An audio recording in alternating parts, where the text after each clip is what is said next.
আসসালামু আলাইকুম। আশা করি সকলেই ভালো আছেন। আজকে কথা বলবো জাম নিয়ে। আপনারা সকলেই জানেন যে জাম হচ্ছে একটি গ্রীষ্মকালীন ফল।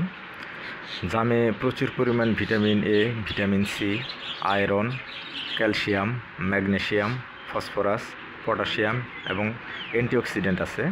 তাছাড়া জাম শর্করা নিয়ন্ত্রণ করতে সহায়তা করে, হাড়ের শক্তি বৃদ্ধিতে সহায়তা করে, শরীরে যদি কোনো প্রকারের ইনফেকশন থাকে সেটাও দূর করতে সহায়তা করে, জন্ডিস নিরাময়ে জাম অনেক ভালো ভূমিকা পালন করে।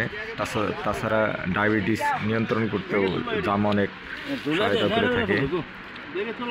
যদি কারো জন্ডিস হয় সেক্ষেত্রেও অনেক ভালো কাজ, অনেক উপকার করে থাকে জাম। তাছাড়া হার্টকে সুস্থ রাখে। সর্বোপরি জাম আমাদের দেশীয় ফল হলেও অনেক উপকারী। আপনারা সবাই জাম খাবেন। আমাদের প্রচুর জাম খাওয়া হয়েছে এবার ঈদে। আপনারা দেখতে থাকুন, আপনাদেরও ভালো লাগবে।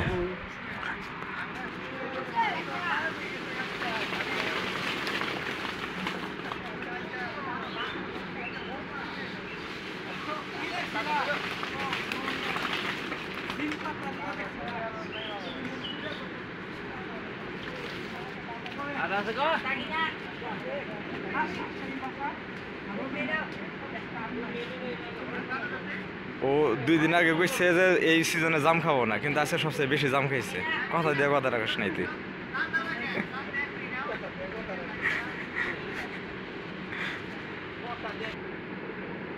আমরা সবাই মিলে জামগুলো খাচ্ছিলাম অনেক মজা করে, সবাই একসাথে হয়েছি। আর জামের বীজগুলো রেখে দিচ্ছিলাম। এগুলো মধুপুর জঙ্গলে বপনের জন্যে আর কি বীজ বম তৈরি করে এগুলো মধুপুর জঙ্গলে দিয়ে দিব, সেই উদ্দেশ্যে বীজগুলো সংগ্রহ করতেছিলাম।